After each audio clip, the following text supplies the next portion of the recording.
famous Jack, middle name Humane, last name Hancock. Tell us a little bit about yourself. Sure. So, yeah, I mean, I guess I am a vegan YouTuber. I was very much inspired from watching the likes of Earthling Ed and Joey Carbstrong several years ago. So I became vegan, and yeah, it kind of felt natural for me to start doing the street interview kind of content because that was what pretty much convinced me. So I started making street interview videos and doing like street debates. And then over time, I started to think about ethics more broadly, which led me onto the topic of wild animal suffering. So I also spend quite a bit of time promoting moral concern for wild animals. And on top of that, I'm working on a documentary as well about farmed animal suffering. So actually, one of the things people sometimes find interesting about me is that my father is a slaughterhouse worker. He has been since I can remember and still is today. I was thinking about what should I be doing with my time now to help animals? And I saw this poll that suggested that documentaries have been quite influential in terms of getting attitude and behavior change. So I thought, okay, I'll make a documentary, but when you have a look at what kind of documentaries that exist specifically about animal ethics, they tend to be basically torture footage, and it's very hard to get people who should watch that to watch it. So I was thinking, how can I make something that shows the grimness of the topic, but is also engaging and like can be nice to watch? And the idea of like the experience of the slaughterhouse worker was quite salient to me because what my father does. So I kind of decided to start making a documentary where I was interviewing slaughterhouse workers about their experience, and in telling their stories, they're also going to be sharing the stories of the animals. So I guess that's kind of what I'm doing. I'm spending my time making YouTube videos about farmed animal and wild animal suffering, and I'm also making that documentary about farmed animal suffering and the experiences of slaughterhouse workers. Awesome. Well, when that's finished, or we can share it in any way, of course, let us know, and we would be very happy to promote that. Cool. All right, so I guess we're gonna dive into the questions. Got a first question from Dance Gonzo, who says, "Holy shit, Humane Hancock on our server? That's wild." Questions. 1. I agree that we should have discussions about wild animal suffering. It is truly often neglected, and having answers sooner rather than later will hopefully shape for a better future for all non-human animals. However, do you feel that discussing wild animal suffering might stifle the current movement just to get people to get to the neutral position? Being vegan. Or neutral being vegan. Simply abstaining from animal products and exploitation is passive at best. I fear that looking into wild animals might push people away from accepting the bare minimum of going vegan, whereas addressing wild animal suffering is more of a proactive initiative.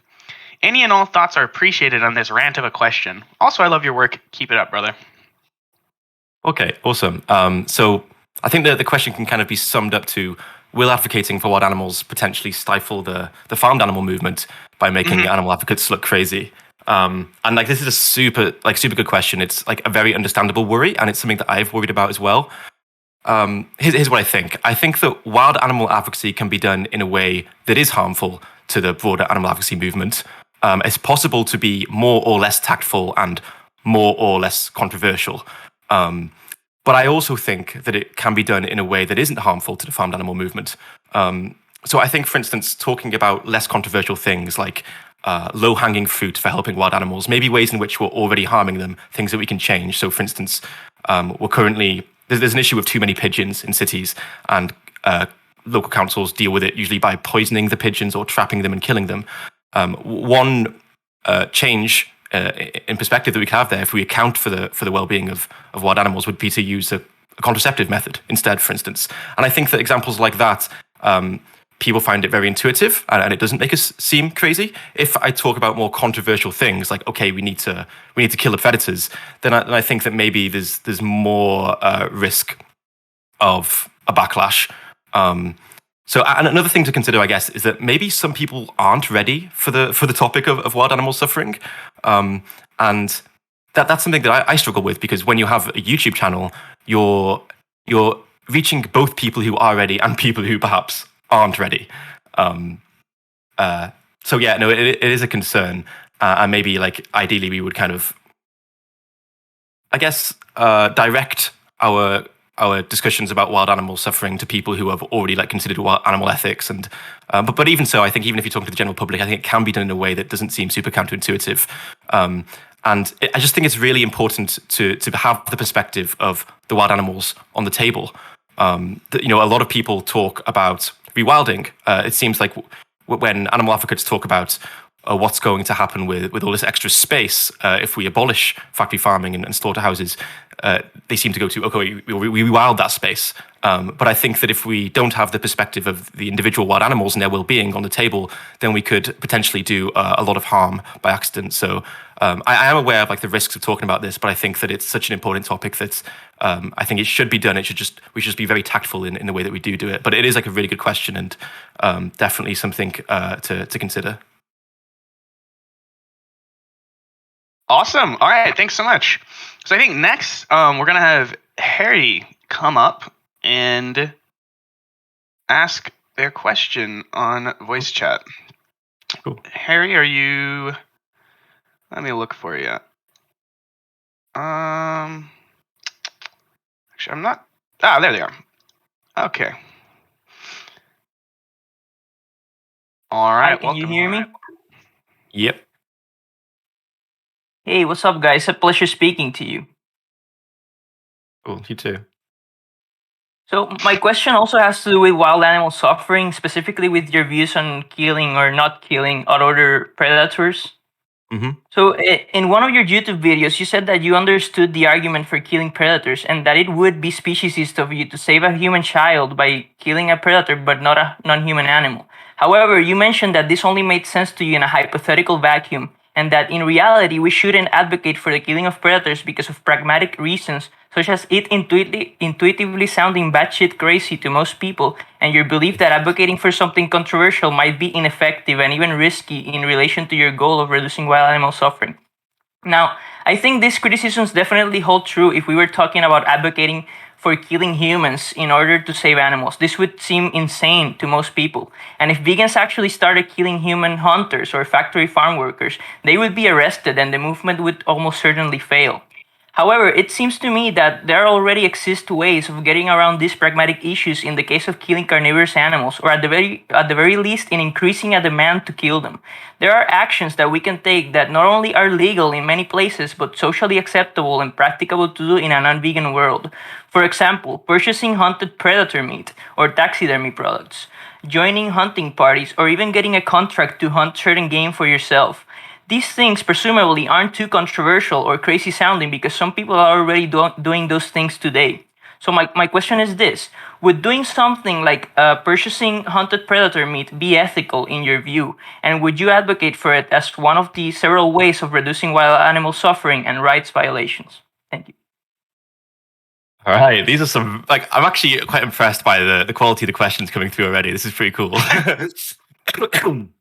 Okay, that is a good point. So what you're saying is there are ways in which we could promote the killing of predators that probably would seem socially acceptable and wouldn't make us seem batshit crazy. I guess I still think that to suggest that people should do this as a wild animal welfare intervention could potentially still be harmful to the movement, and could, you know, make us seem kind of crazy to other animal advocates, especially like deontological advocates who do actually see an issue with like killing as well.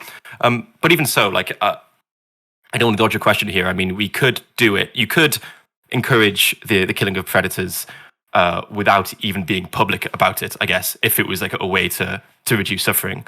So I think there are a few things to consider here. Like, one of the main things to consider is the uncertainty we have about whether it actually would have an overall positive effect to kill predators. I mean, ecosystems are incredibly complex, and we just don't understand at this point the potential knock-on effects of, say, like eliminating a certain species from said ecosystem. So, for instance, if you get rid of a predator, then you would imagine that the number of the prey species that they kill would increase. Maybe some other type of predator is going to be killing them more. Maybe there's going to be like a lot more starvation. Maybe there's going to be more disease. Maybe there's going to be more in-group fighting. So the thing is that the movement to help wild animals is so incredibly neglected that right now we need more research to learn about the best ways in which we can help deal with an issue like with predation. And predation is a really difficult issue because you're dealing with this conflict in interest between these two agents, and there's a lot of other forms of suffering in nature that isn't there, that seem like more simple to solve. So the first thing is like there's uncertainty. I'm uncertain that it even is going to have net positive effects. It might do though. I'm not sure. The other thing worth considering is that, okay, even if we were sure, even if we think that reducing the number of this predator would actually reduce suffering, well, there's probably more humane ways to control their population size other than killing them. For instance, using contraception. Not only would that probably cause less suffering, but it's probably something like from a pragmatic perspective that the public are going to find it easier to get behind. But really, I feel like there's like two questions that can be split here. We have is it better? Like, is it better for the world if we kill predators? I don't know the answer to that question. And then the second question there is, even if it is better, the separate question is, in terms of promoting concern for wild animals as a long term, how do we best advocate for this? Even if it was a way to reduce suffering, would it be the most effective thing to promote? Or are there other things that we can promote that are less likely to lead to backlash? Because it could be the case that the world would be better if we killed predators, but maybe the overall effect would be negative. And yeah, to be honest, these are like really, really tricky questions. And I don't have like all the answers. But yeah, I mean, I've kind of rambled a bit there. I hope maybe I gave you what you wanted. I don't know if I did. Thank you very much, Jack. All right. Thank you so much. I guess, Harry, you can I move you back to the audience? Oh, there we go. Okay. Back to the audience. All right. Thank you for that answer. So now, what is your stance on veganism and bivalves? Is eating them vegan? So, or we could put the question two ways: is eating them vegan, and is eating them morally permissible? Yeah. So, for me, I mean, I'm a utilitarian. I think that if we create more suffering in the world, that's bad. And if we reduce suffering in the world, that's good. So, like, the question of whether it would be ethical to purchase bivalves would just come down to their sentience. From what I understand, there are like bivalves that probably aren't capable of feeling pain. In which case, if that were true, I'd say, okay, do what you want with them. But I don't actually know. So I kind of just like play it safe because they don't appeal to me anyway, so I don't eat them. But certainly if bivalves can suffer, I mean, they're not going to, it's highly unlikely that they're going to be able to suffer to the same degree as like a chicken or a fish. So as like an animal advocate, it probably wouldn't make sense to spend my like resources and time working on that, even if they could suffer somewhat. But yeah, I mean, it simply comes down to a question of like, can they suffer for me? And I actually, to be honest, I don't actually know the answer to that. Awesome. Okay. Thank you. So, do you have a favorite book on animal ethics? I think I could guess, but go ahead. Okay, I think I could guess what you're going to guess, and I think that you're wrong. Okay. I'm going to meta this. You think that I'm going to guess animal liberation, and I'm wrong? Yes. Okay. All right, so what is it? I would say The End of Animal Farming by J.C. Santis. I've not read that one. I'd really recommend that for animal advocates because it goes through like different strategic questions. Questions such as like, should we focus on individual change versus institutional change? Difficult questions to grapple with about like whether welfare reform is harmful to the animal liberation movement or like a net positive. And it's like super digestible. Like I'd really recommend checking that book out. Yeah, what do you think about the welfare initiatives? We had Gary Francione on about a month ago, and so he yelled at all of us about how it's useless. So what do you think about that? Yeah, I think I would disagree with. I mean, I have uncertainty about this, but I think I would disagree with Francione about a lot of things, including this. And excuse me. So I think that, firstly, reducing suffering is good. It's like the direct reduction in animal suffering, I think, matters in and of itself. And then there's like the separate question of, okay, but does this help us get to liberation? Does it build momentum, or does it actually hinder us? Does it maybe make people feel better about consuming animal products? And I lean towards it building momentum, that it creates a culture where we actually act as if animals have moral concern. I don't think it's going to be the case that we're going to get from like where we are now, where we can like torture animals and boil them alive, to like complete animal liberation. I think it's going to be gradual. Another thing to consider is that the things that the animal industry do without any legislation is what would produce the most profit. So when we add legislation and make things a little bit more difficult for them, it generally increases the costs that it takes to produce their products, which entail also will increase the cost of the products in the supermarket. So it could well be so it seems like plausible that welfare reform makes these products more expensive, and therefore makes it makes people consume less animal products. Yeah. Right. Awesome. Okay, thank you for that. So next, veering off of veganism a little bit. Well, what's your stance on antinatalism? Good question. I've kind of like struggled with this over the last few years, like not really sure where I fall. I read David Benatar's book, Better Never to Have Been, and I was like, damn, this seems convincing.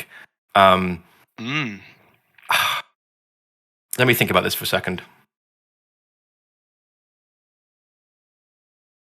I think maybe you could describe me as a soft antinatalist. Soft antinatalist, all right. Yeah. Because I don't think that we're ethically justified in bringing more suffering into the world, which is, what it seems that we're doing when we have children. But I also don't think that, from like a practical perspective, I don't think that we're going to get to a point where we're gonna convince I guess like the end goal of antinatalism might be like a human extinction, and I don't think that's gonna happen. And B, when I started thinking about the perspective of wild animals, it kind of made this issue a bit more complicated, because if I'm not considering the perspective of wild animals, or maybe let's say if I was to think that wild animals have very good lives and they're not suffering, then it's like, okay, well, humans are suffering, and humans are causing factory farming, so we should just get rid of humans, have less humans, eat less meat, etc. Because less people are being born. But when you consider the perspective of wild animals, it's like, shit, okay, well, wild animals seem to be undergoing a lot of suffering, and they can't help themselves. It seems that humans are the ones who have the intellectual capacity and perhaps the motivation to actually do something about it. So it seems like the suffering of wild animals will go on indefinitely unless we do something about it. So thinking about that perspective, maybe saying, oh shit, okay, I guess I wouldn't want humans to go extinct because of the hope that we'll actually make the world a better place. And actually, I think a lot of vegans actually kind of can become, what's the word? Like maybe like anti-human in a way. We can kind of become very pessimistic about humans because of all the suffering we cause. But when I think about wild animals, and when I think about natural selection by evolution, and how things have how everything's been shaped by gene replication, essentially, that there aren't any goals to make the world a better place. There is no like real meaning behind it. And then humans come along, and by a stroke of chance, we can feel empathy for other beings, other species, and people like us in this group are actually have a desire to make the world a better place to be for everyone, including non-humans, and we have the intellectual capacity to maybe do something with that. So it's like, in a way, considering the perspective of wild animals is really depressing, but in another sense, it's like, okay, this makes me like a lot more optimistic that like we exist and we can actually potentially do something to help them. Yeah, I've heard actually some sentiments from some vegans about just trying to overtake wild land, because they sort of posit that humans, we typically have a lot better lives than, say, all of the various bugs and other animals in the wild. So if we remove that space, right, and plop a human city on it or something, it seems we might have less suffering. I'm wondering what you think about that. Yeah, that does like seem reasonable, because if you look at the reproductive strategies of of most animals. There's animals like us where we have a very small number of offspring and we invest lots of resources into them and look after them. We have like 2 kids. And then there's animals on the other side of that spectrum where they have like hundreds or thousands of offspring, like frogs, for instance. And the vast majority of animals in nature are of the reproductive strategy where they have loads of offspring, don't invest resources in them, and it's kind of like you kind of roll a dice and 2 on average will survive into adulthood. The vast majority will die in infancy. So I'm going to bring this back, so it's not a complete tangent, but like we haven't got much empirical data on the lives of wild animals, but because of the reproductive strategies and because we know that the vast majority are dying in infancy, otherwise the populations would explode, and the ways in which they die, whether it's starvation or being eaten, seem kind of painful. It does seem to be the case that like the average wild animal is having worse lives than like the average human, which means like I look into like a concrete city and I'm like, oh yeah, we're making the world a better place here. Yeah. Gotcha. All right. Well, thank you for that. So back to the concrete city. What do you think about freeganism and dumpster diving and stuff like that? Like eating meat products, but I only eat them out of the dumpsters. Right. Yeah. So if someone's going to eat meat out of the dumpster, then you'd imagine that they're not going to be contributing to the supply and demand of that product, so it doesn't seem to be causing any suffering.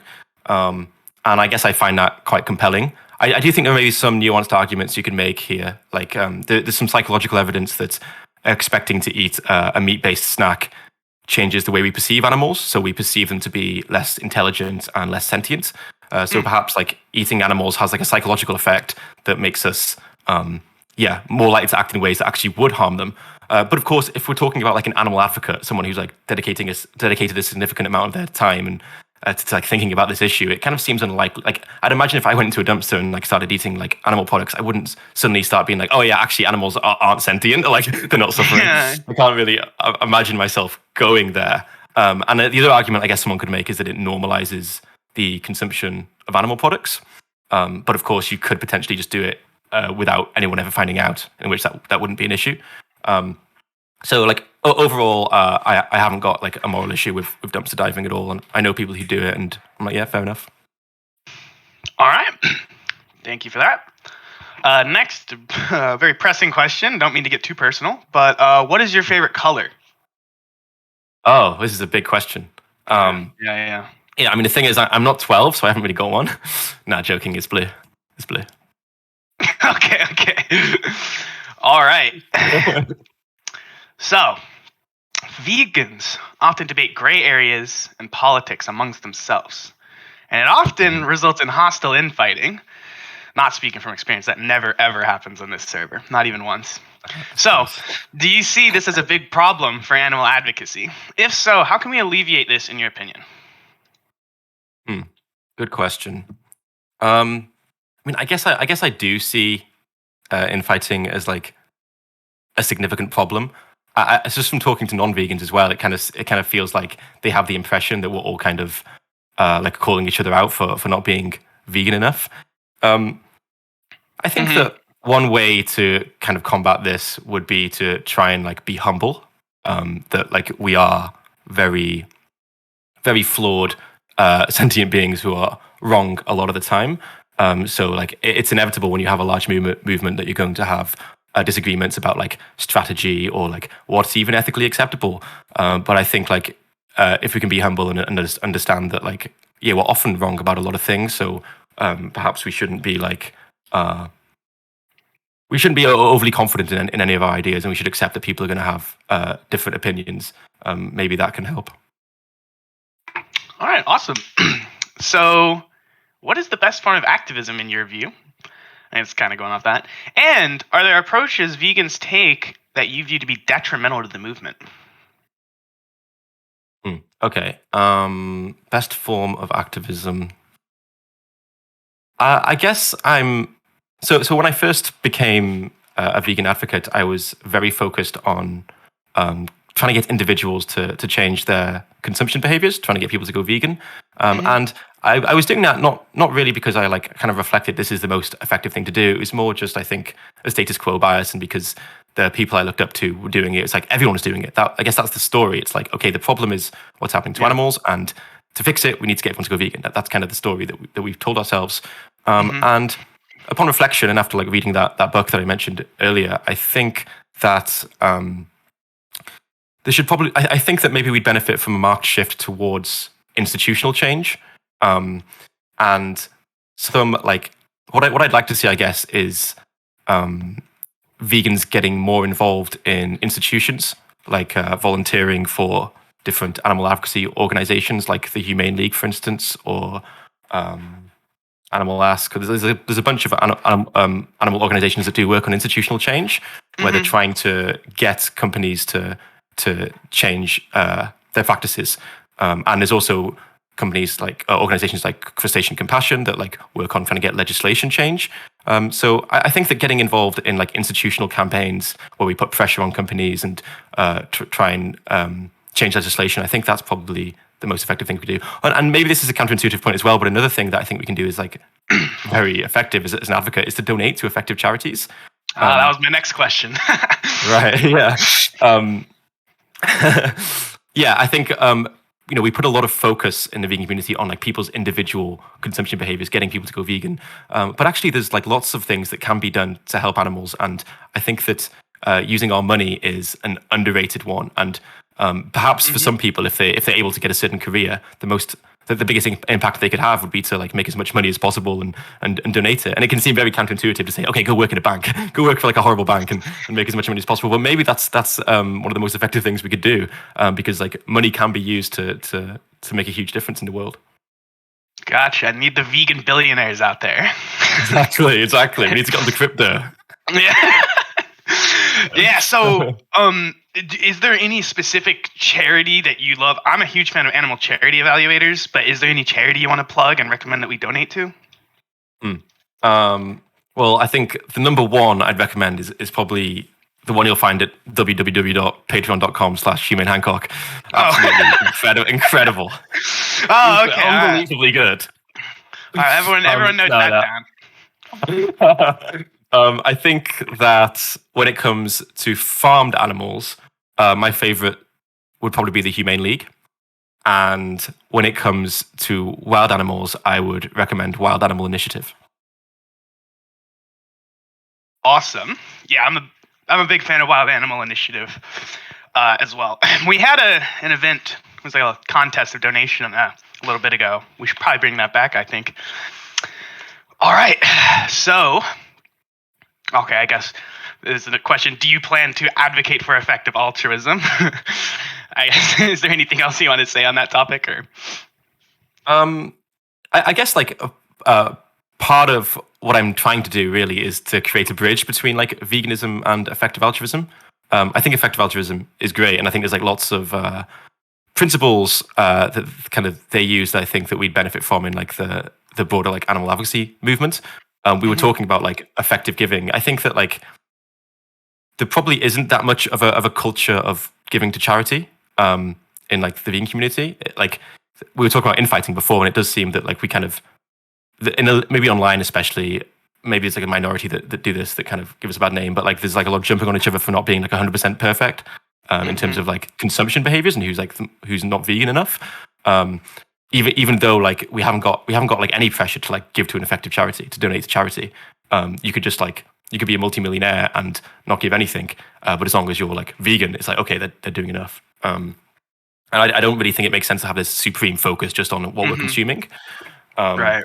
And like I think it's really important to think. I mean, when we do give to charities, it's really important to think about effectiveness.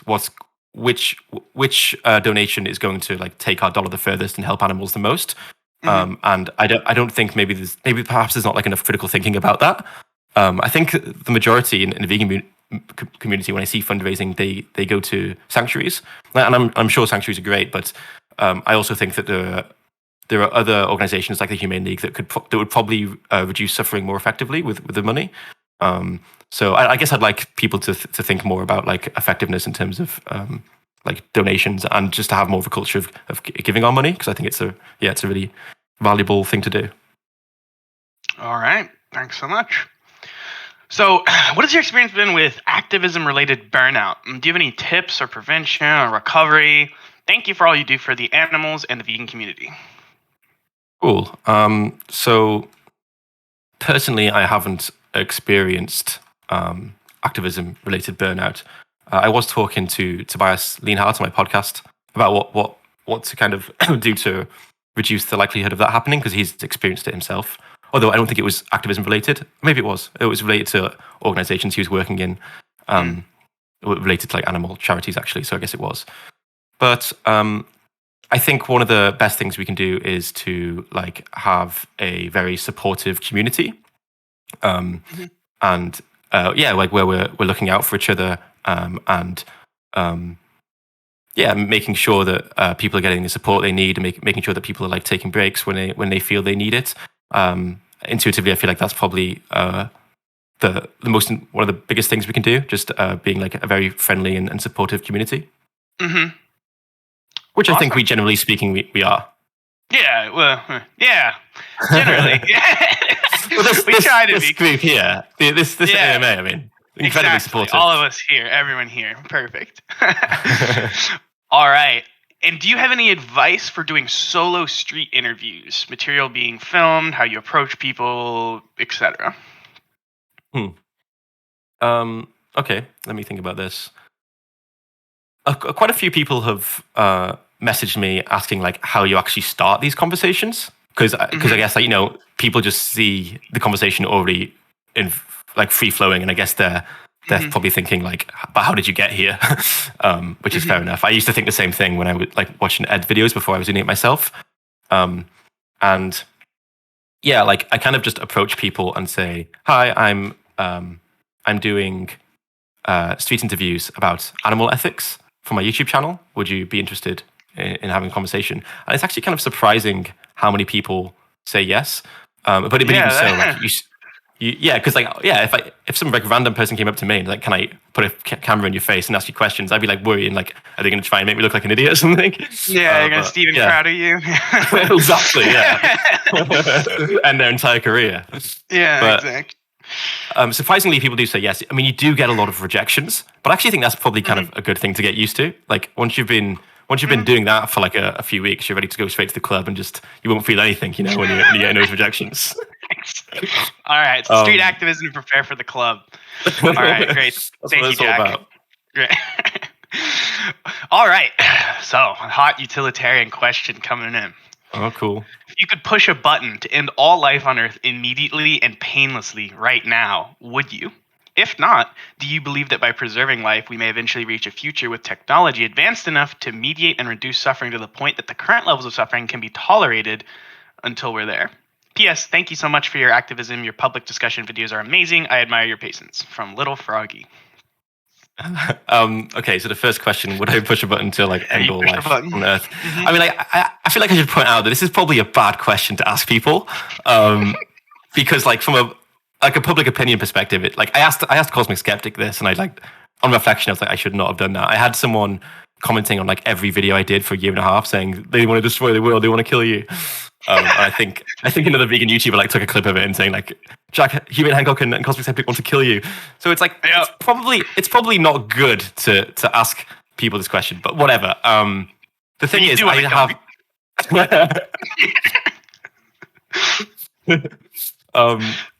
I'd have a lot of uncertainty about this. And you know, we're talking about just killing people on Earth. What if there happened to be like sentient life out there in the universe that like are desperate for help and we're the only ones who could potentially help them? That's the worry I'd have. But I mean, he could just change the hypothetical to like, would you press the button to destroy like the entire universe? Yeah. In which case it's getting harder for me to dodge it. All right, okay. Yeah. Press the button. All right. Fantastic. So, do you ever plan on producing your own book on your experience as a vegan in the media industry? Thank you for coming today. Appreciate your work so much. From Minnie. To be honest with you, that's not something I've ever thought about before. So, yeah, I guess the answer would be no. I'm not really sure how how good of a writer I am as well. Probably not the best. I guess I could have like a ghostwriter. I could just have someone else. That's what YouTubers tend to do. Okay, never mind. I was gonna ask a question. We're not gonna. Never mind. It's about now I'm kind of intrigued. It could be bad. Okay. We're gonna skip. We're gonna skip. All right. So, would it be speciesist to say we ought to consume the corpses of non-human animals in freeganism because it increases utility by displacing demand for future corpse consumption, but deny that we should eat human corpses for deontic reasons or because human corpses merit dignity? Good. It's basically, is it speciesist? For the freaking context, but not in the human context. Yeah, so, I mean, in the vegan context, I'm assuming that it's not causing suffering. Okay, so it's not having these knock-on effects where maybe we're gonna change how we feel about animals, think they're sentient, and then harm them more. If we grant that like this isn't going to affect the supply and demand, this isn't going to cause any more suffering in the world, then like yes, I'm saying it's fine. But I would actually bite the bullet with humans as well. I'd say that like if we could, and maybe this isn't something I should just like the button question. I'm about to like come out and be like, yeah, we can eat humans. But no, I think that if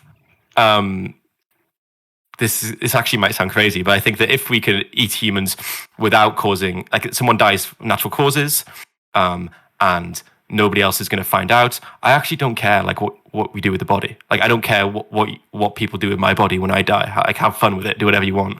But I guess like a key consideration is that humans are capable of finding out that these things are happening, and it would probably cause them suffering to know that this is a possibility that it could happen to them. And that doesn't seem to be the case with non-human animals. So I think there's reason to be like more skeptical about doing that in a human context. Yeah. Non-speciesist reasons. Gotcha. All right, thank you. So we're going to take a break from slamming you, from grilling you with the tough ones. So what do you think?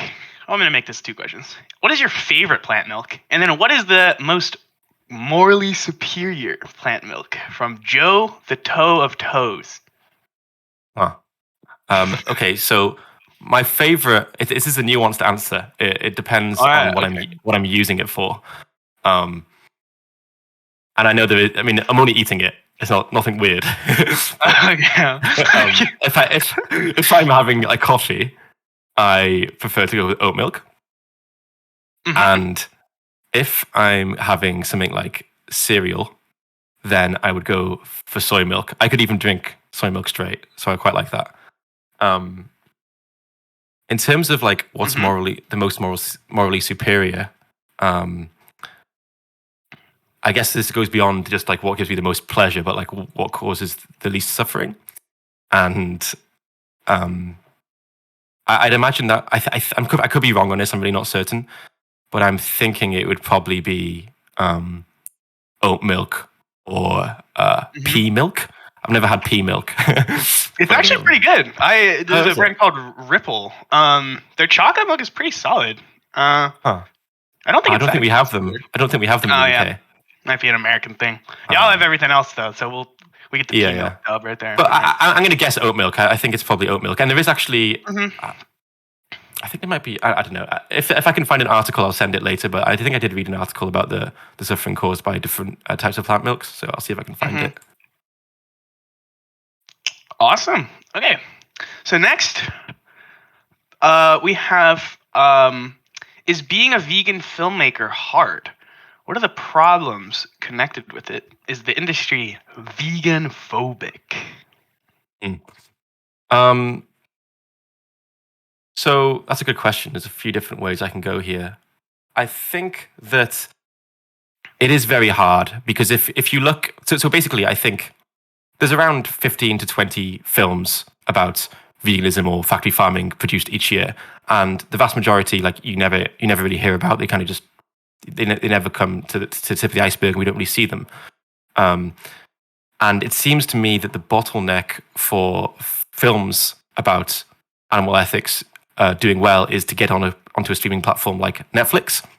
And if you look at the films on Netflix, the ones that are like somewhat related to like veganism, they actually either take a health perspective or they take a environmental perspective, generally speaking, with like a little bit of animal ethics and animal suffering like filtered in, but it's not really the focus. And I guess it's because it's like such a it's like a difficult topic that people don't want to think about.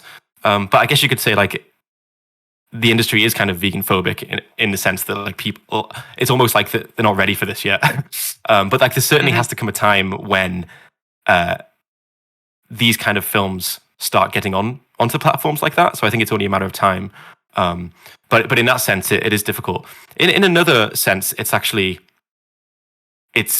helpful. So like, how do I say this? I mean, I'm not someone with any prior filmmaking experience other than just making YouTube videos, which is very different to like making a feature film. So it's like my first film, and I would be very unlikely to like get funding generally if I'm just like making a film for entertainment, because I just haven't got like the experience behind me. But because I'm doing it to help animals, and because we have this like movement of people who like want to donate to projects like this, or organizations that will give grants to projects like this, I've been able to get funding to get my project off the ground, and get the equipment I need, and spend the money on all the things I need to try and make this happen.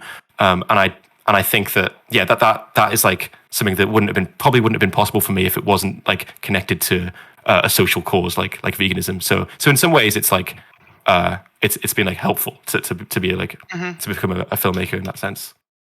Interesting. All right. We're going to take a couple questions from the non-vegans here. All right. Nice. So, what is your stance on neutering animals like dogs?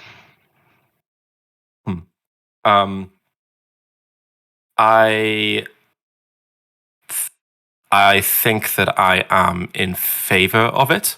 I think that like if we were to just like let animals breed, then there's already an issue of like too many dogs and like too many cats. They're like literal like dogs like going around the streets of London. I think there's even like a government funded program where you can get your dog neutered for free. We kind of understand that like if their lives aren't going to be above a certain threshold, then it's better to like not bring them into existence. And I think in the case of like pet animals, we need to like be careful with that. Yeah, so I guess I'm in favor. Yeah, I'm in favor. Awesome. And so to pets again, a couple people asked, what are your thoughts on like service animals in general? Oh man, this is tough. So I actually saw one outside today in London. I was like, this is like a bit of a grey area, it seems to me.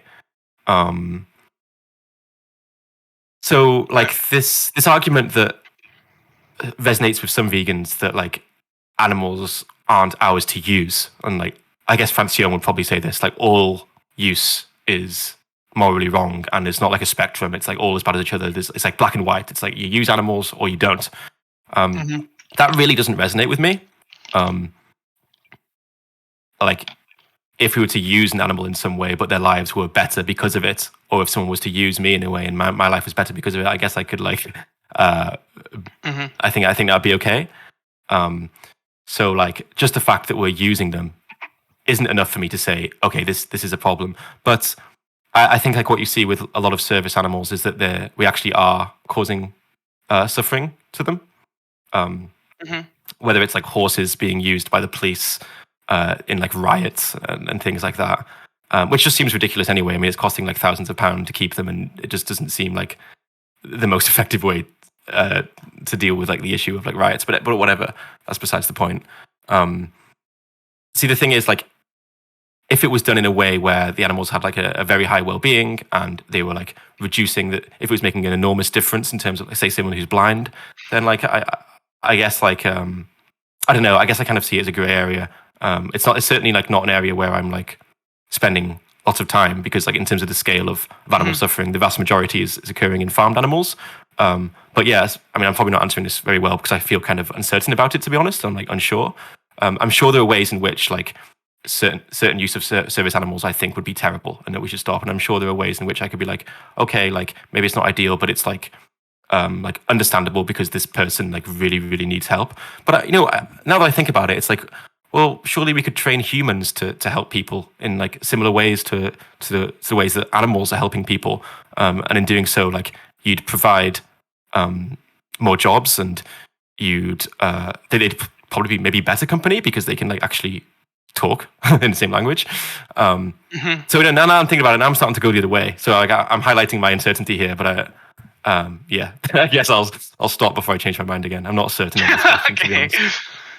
All right. So it seems this non-vegan fellow would like to come up and ask a question if you're down for that. Or a couple Totally questions. down. Yeah. All right. British Mooly, come on up if you're ready to go. Got him. Shame on you, animal.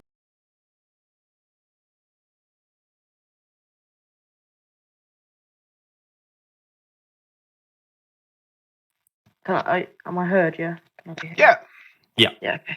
So I guess my first question is, what are your thoughts on meat eaters that are trying to go vegan? I think that's a good thing to do. Yeah. Good answer, Alright. Jack. So far, so good. And, Cruising, coasting. I guess my other one would be, say if there's a homeless person and they have no money, they can't do anything, they're just there, and they get offered a meat product, would that change your opinion? And they accept it, would that change your opinion on the person? Would it change my opinion on a person? I guess I try to not be judgmental towards non-vegans in general. Like, I was eating meat every day of my life. I've got like a dad who literally works in a slaughterhouse, and I think that we're just a product. We're very much a product of our environment, and even when you become vegan, like it's not like you're living this perfect life. We're still. I'm doing things. I kind of accept that I am selfish in lots of ways, and I am doing things that like are immoral. Like I think that I spent like a decent amount of money on a tattoo when I could have used that money to donate to an effective charity that helps animals or buys like malaria nets for children who are dying of malaria. Like there's lots of choices we make every day, I think, that aren't ethically optimal. So it seems weird for me to like be judgmental to someone in that position where like they haven't got access to other food and maybe they'll go hungry if they don't accept it. I mean, I would be like impressed. I'd be like morally impressed if he was like, no, actually, like I only eat vegan food, so I don't want that. To be honest with you, I've like when homeless people ask me for food, I'm like, no, like only if it's vegan. I'm like, it has to be a vegan thing, and sometimes like, what the hell, man? Just no. But they're usually outside shops, so I'm sure other people are buying them things. But anyway, I'm going off on a tangent here. I wouldn't think less of them. Awesome. All right. Well, thank you, Mooly. Did you have anything else? All right. He's absolutely gobsmacked. So, oh my God. He's blown away. He just ended his career. He's blown away. I can't believe it. He came into the chat and I'm like, shame. And then he gets a response like that. He's like, what? Can't believe it. All right, Mooly. Well, I don't know if your audio's not working, but we're moving you back to the audience. Thank you very much for coming up, though. All right. So, another non-vegan question. When you meet people, do you instantly say you're vegan, or do you just be a pleasant, nice guy?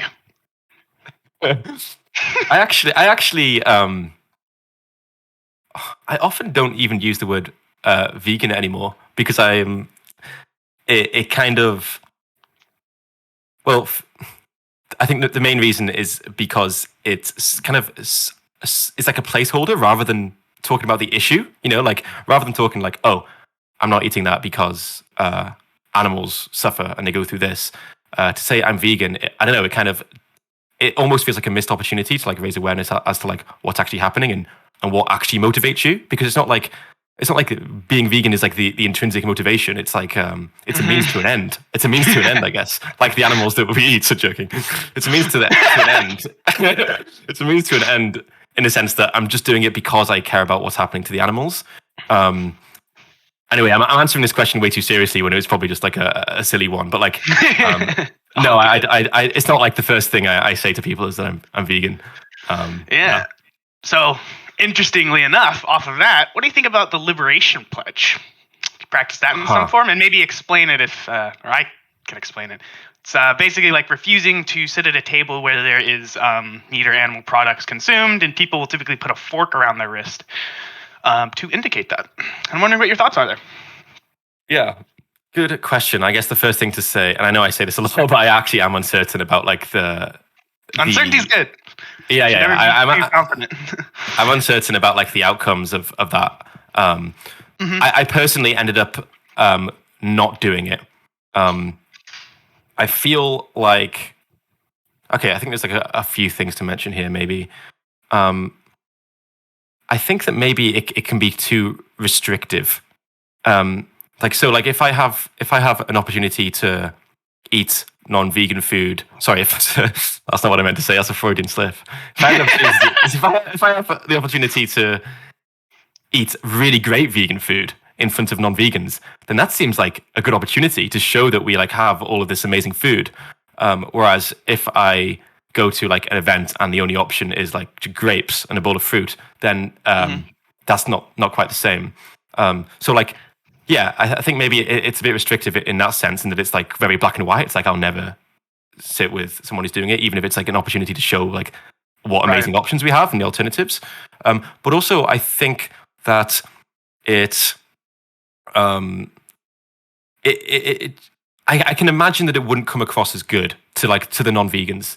It might make us seem like very judgmental and create like more like, if anything, we need to be talking to people more about this. Although I guess like when they're eating meat, it probably isn't the best time because it creates like more defensiveness. But I guess I would just worry in terms of like how I'm coming across. We know there's like research on persuasiveness where like being relatable and being likable are very important factors in whether you're going to be able to persuade someone and get attitude change. Yeah. And I feel like maybe like refusing to eat with people makes us very much less relatable, but possibly like less likable as well. But you know, I've spoken to activists who do this, and they say that like they actually have good responses from people when they're able to explain why they're doing it. So like, yeah, I'm uncertain, and I don't feel confident either way. But personally, I decided not to do it. Yeah, I had similar feelings. I'm not sure which way it goes, but I do know that there has been a number of times where I've ended up eating with a group of friends. And the fact that I was there is the reason why a bunch of them actually ended up eating vegan food, right? Or like, or we would go to a restaurant and we'd get like the vegan parm fries instead of the regular ones for the table or something. Sure. And I feel like, I mean, there's marginal benefits there, but also there could totally be marginal benefits the other way. But yeah, I appreciate the answer. So next, it's a bit of a three-part. So thoughts on Beyond and Impossible. To add to that, thoughts on plant-based foods that have been tested on animals to get the taste as close as possible for people who enjoy meat. I believe Beyond did that one.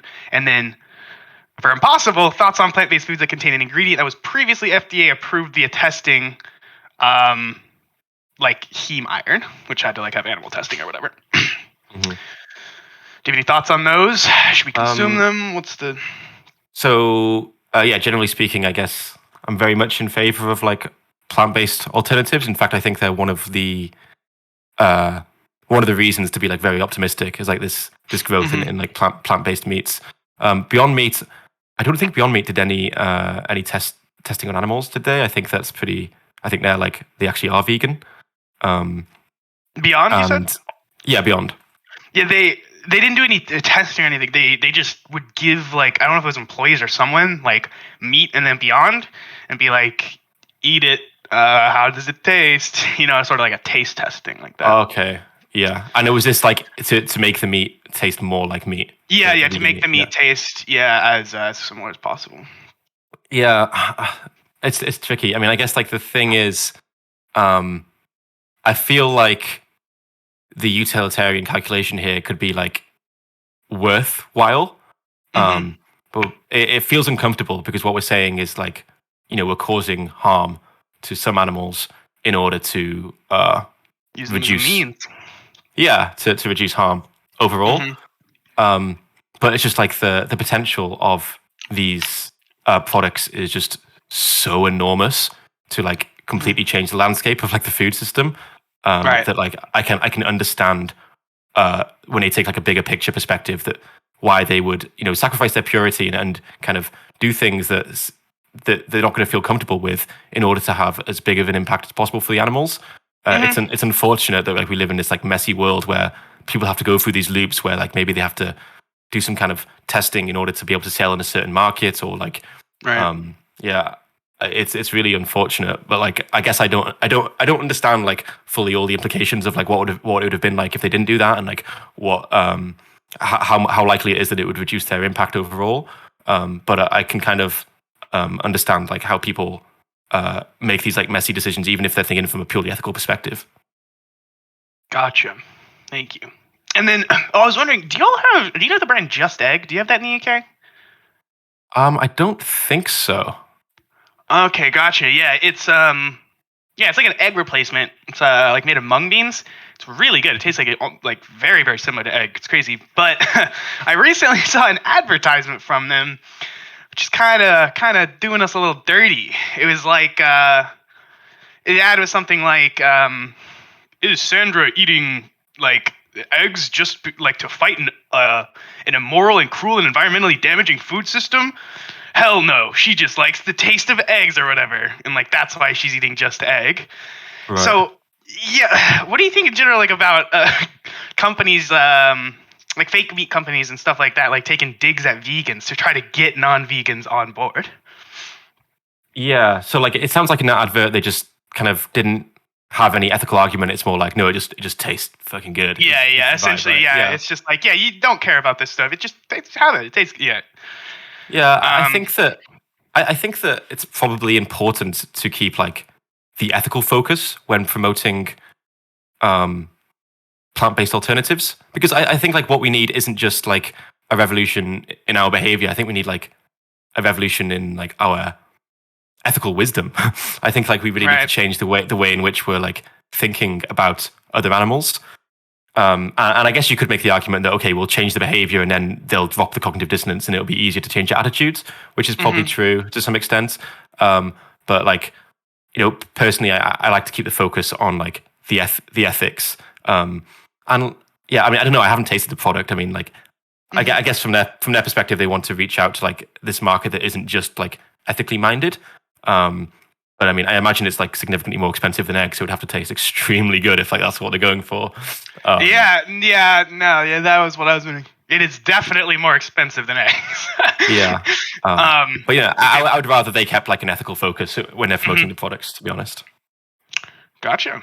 So this is sort of related to the liberation page. How do you interact with personal friends and family who are non-vegans? I find it can be draining, failing to convince people who I'm personally invested in. From Little Froggy. What do you think about that? Yeah, I agree. It can be like draining. I mean, yeah, like I said before, my father's a slaughterhouse worker, so we've had like our fair share of conversations about this, and I feel like we can almost become, if you know someone very personally, you can become so emotionally attached to like changing this one person. Like they need to go completely vegan. Like that's the goal.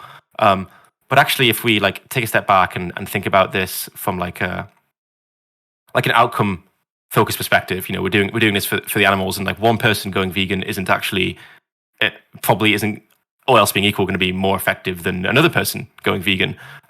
So I would say like there's so many low hanging fruit people for like getting them to consider this topic that it doesn't really make sense to become so supremely focused on someone who's not as open to it. It's just said than done, because like I've been in situations where I've got myself in these kind of conversations with like family members or close friends, and I can't really let it go at the time.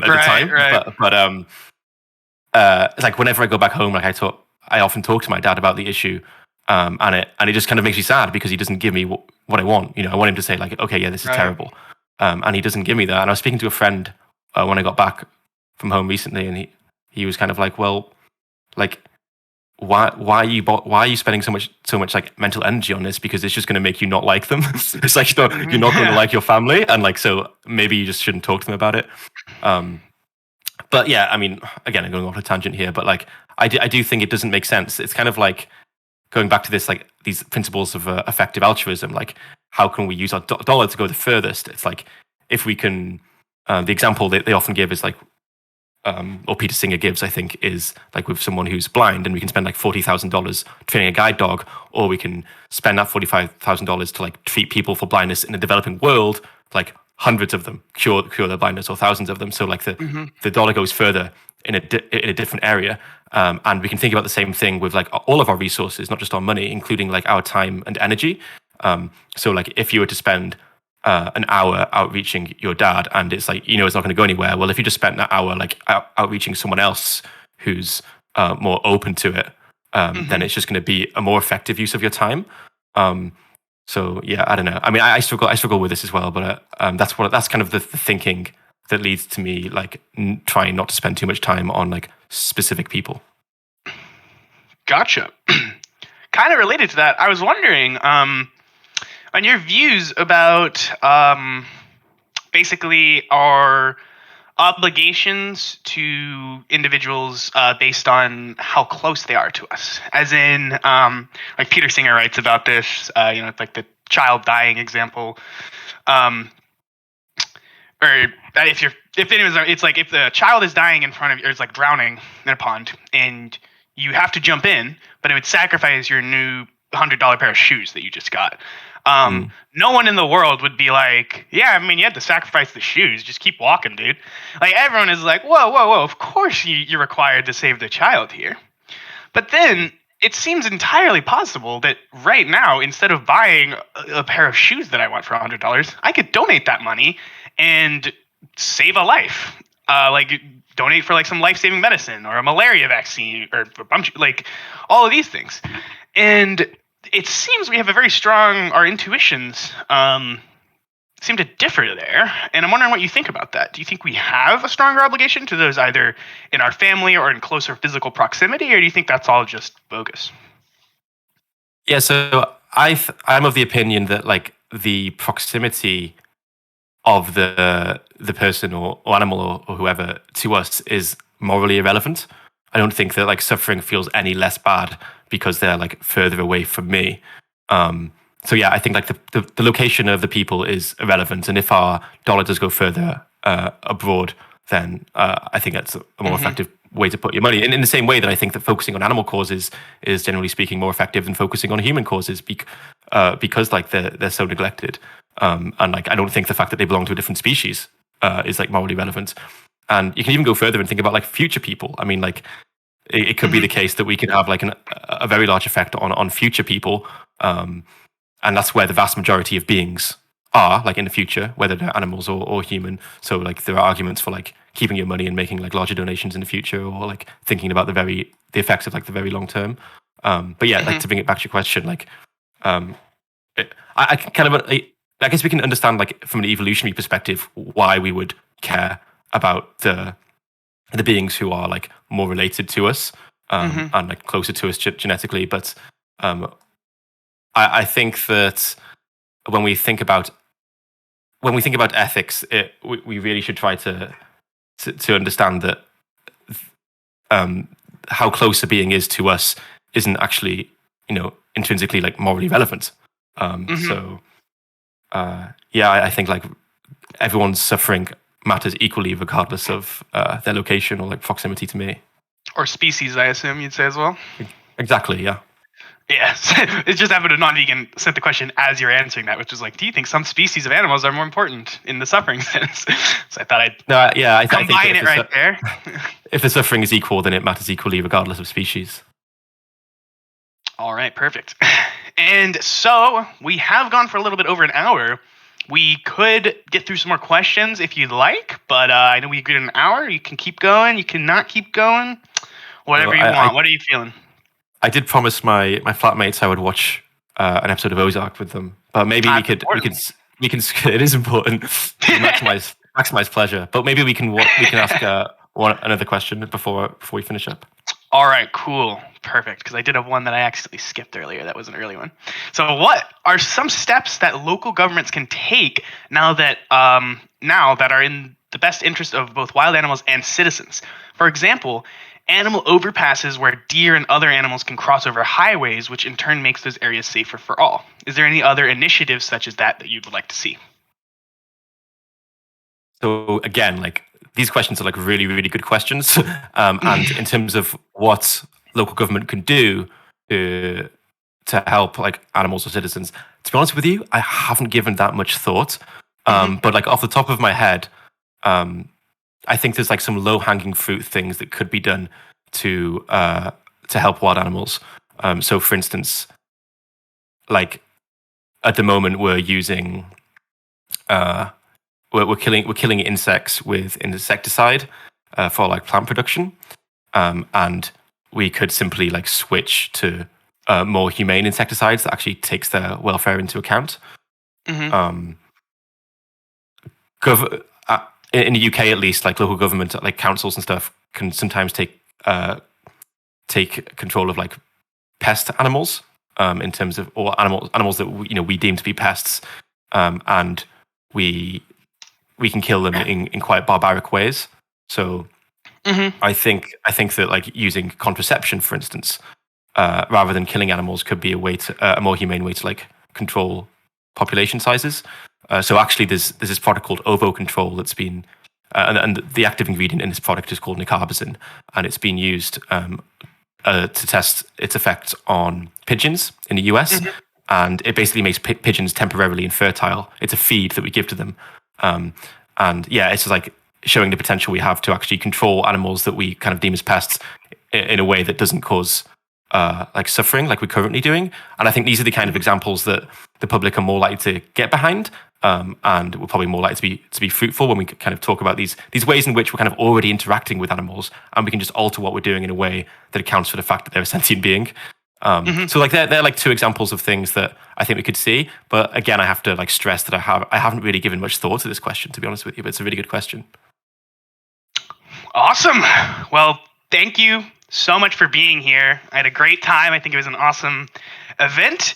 And if you want to promote anything now, feel free. And also in the AMA info section, everyone, it's right above the AMA. It's right above the AMA questions. You can find the Patreon for Jack and also his YouTube channel. But yeah, Jack, is there anything else you want to say to everyone? Just thank you for showing an interest. And like I said, I was really impressed with like the questions, particularly about like wild animal suffering. I thought like there were some really, really great questions, and like ones that I haven't really given much thought, like the last one. But yeah, I thought it was very interesting. And I'll probably, I don't really use Discord much, but maybe I'll try and come into your group a few times and just have some more like casual chats. Yeah, you're always welcome, and we can totally do stages like this on like sort of unplanned events. If you just have an afternoon free and you're like, yeah, bring on the non-vegans or anyone can come up and talk to me. We'd totally be cool with having that. Awesome. Well, thanks for being such a good host as well. That was really cool. Thank you very much. All right, I guess we're gonna close this off. But yeah, bye everyone, and make sure to donate to Jack. I'll move you to the audience now, Jack, and close down the stage. All right. Bye, everyone. Bye. Thanks.